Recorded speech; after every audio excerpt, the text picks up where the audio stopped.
glory.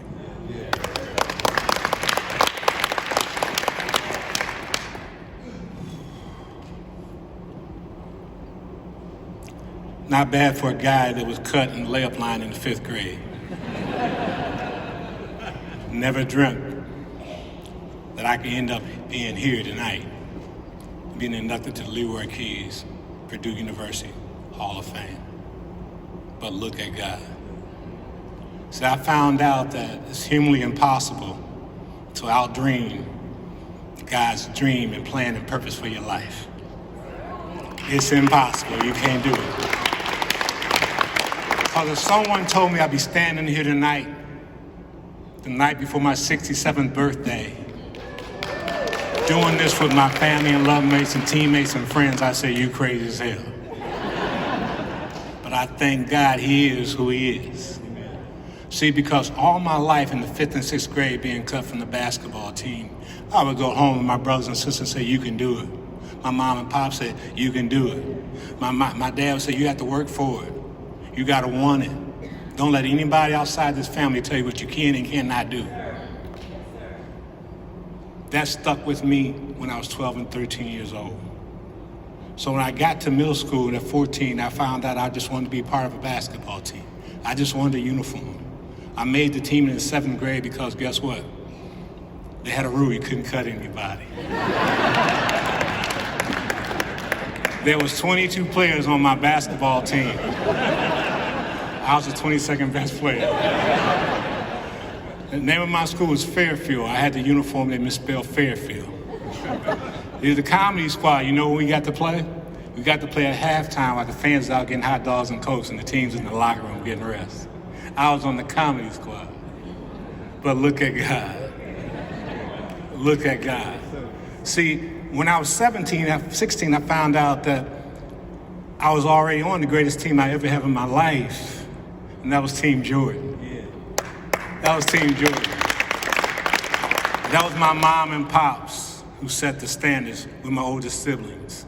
6 brothers, 3 sisters, 10 of us, sleeping in 3 rooms. 7 boys in 1 bedroom. 3 girls in the other, and my parents in the other. 1 bathtub. You better learn how to play team. But we had standards in our household. We didn't have rules, we had standards. They set the pace by what they did, not what they said. We knew to look each other in the eye. We knew we had to love each other unconditionally.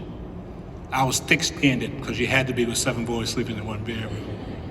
No one could ever say anything negative about me worse than I've heard from my family. But it was all out of fun and love. We teased each other, that we laughed. Laughter was a requirement in our household. But we had standards. My older siblings, they set the bar real high. It wasn't acceptable to come in the house lower than a B-. You had to get it.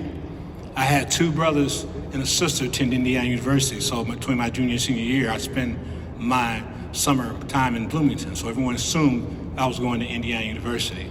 I loved IU at the time, of course George McGinnis and those guys, because it was just home for me. I knew the campus backwards and forwards, so when I got time to choose a university, no one wanted me my junior year. I had 1 scholarship offer my junior year, Edinburgh State University. Thank be to God, once again, my mom passed a week before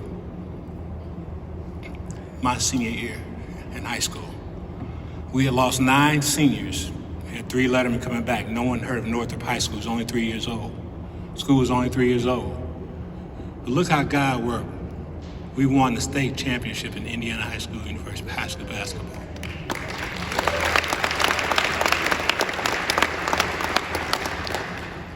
So we lost my mom right before the season, but she's been with me every day of my life since. She has been my angel. It wasn't a day that went by, a night to go by, my brothers will tell you that, she didn't get on her knees. You can hear her. We'd be downstairs acting crazy and playing. She'd get on her knees every night praying out loud and wouldn't get up until she mentioned all her kids' names. Guess what, guys? My youngest brother is 62 years old. All 10 of us are still here.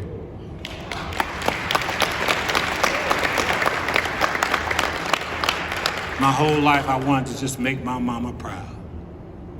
I hope tonight this did it. My brothers are my heroes.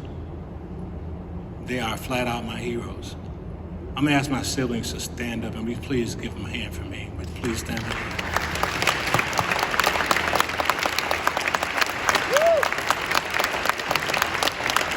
I love you guys. There's a couple gentlemen I'm gonna mention that you guys all probably know. I know you're pretty sure you know if you're true Boiler fans. When it came time for me to decide to go to college, my final 5 choices was Marquette, Michigan, Michigan State, Indiana, and Purdue. Purdue being the 5th choice. There was a gentleman who was so close to me and so dear to Sugar Ray, one of my best friends, his cousin, out of Fort Wayne, who I respected since we were 9th graders. He was the stuff in Fort Wayne. He was the best basketball player in Fort Wayne in high school. He was incredible. And more important than that, he was just a special human being. I remember him telling me, he called me one day and he says, "Hey, Walt, I'm going up to Purdue for my unofficial visit. I've already had my official visit, but I want you to ride with me." And I said, "Why you want me to ride to Purdue with you, man? I'm going to IU or Michigan State." He said, "Come on, man." So I got in the car with him, and knowing the respect I have for his character and who he is and his leadership, and only 2 individuals I ever had at my peer group that I respected more than anything in the world. That was Fred Arrington. You guys remember Fred Arrington, the great football player here. Just give him some love. He deserves it. And the other one was Eugene Parker. And so on that trip, yes, for sure. So on that trip, I fell in love with Eugene all over again. I really know him until that trip.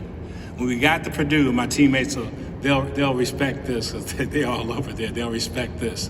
But when I got to Purdue, and Eugene was the #1 recruit that they wanted, they really wanted Eugene, they kept calling me Adi Matthews the whole time. See, because Adi Matthews was at Illinois, and he was supposed to be at that trip, the recruiting trip that week with Eugene, but Adi had already committed to Illinois, so he didn't show up. So they didn't know Walter Jordan was in the house, right? And so on the way back, Eugene put the full court press on me, and then the coaches started calling me from Purdue. And Eugene said, "I think you got a chance." And I thank God every day that I went on that trip, and they called me Adi Matthews. And so when I got to Purdue, I wanted to go to Purdue after I talked to the coaches, because I saw a winning tradition. I saw some guys that showed up in the big game. The year before, when I was a senior in high school, I watched them play all the time. I saw the Purdue Boilermakers win NIT. I saw them being ranked in the top 10 in the country. Back then, guys, they only took 32 teams to the dance. If Purdue, that team would have been in the dance, they might have won a national championship. That's how good they were. Give them some love. Those guys, please stand up. Dick Satterfield, Bruce Sparks, and Mike Steele.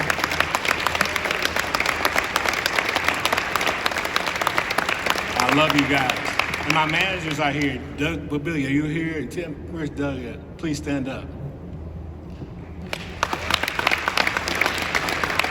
These guys are like family to me.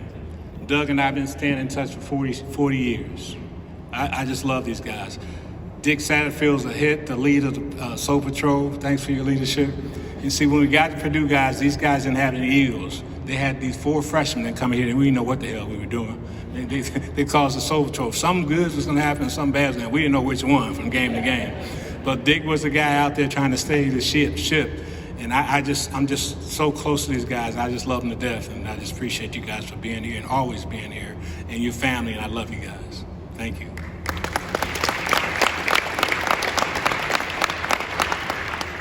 Emotional times, guys, but I tell you what, I love my Boilermaker family. I want to give some shout outs to Coach Painter, because it's hard winning. People don't realize how hard it is to win, especially in the Big Ten.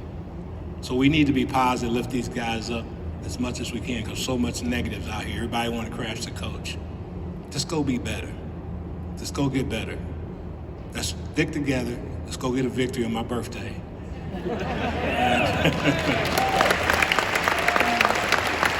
I love all you guys, but keep in mind, guys, if you didn't have Matt Painter, who would you want? Think about that. The culture, the standards, the environment, the young men. The best part of my life at Purdue has been my relationships, my friendships, my life. I got friends traveling in from Peoria, Illinois today. who just had a heart attack 3 weeks ago. He showed up tonight. Stand up, Willie. Give Willie some love.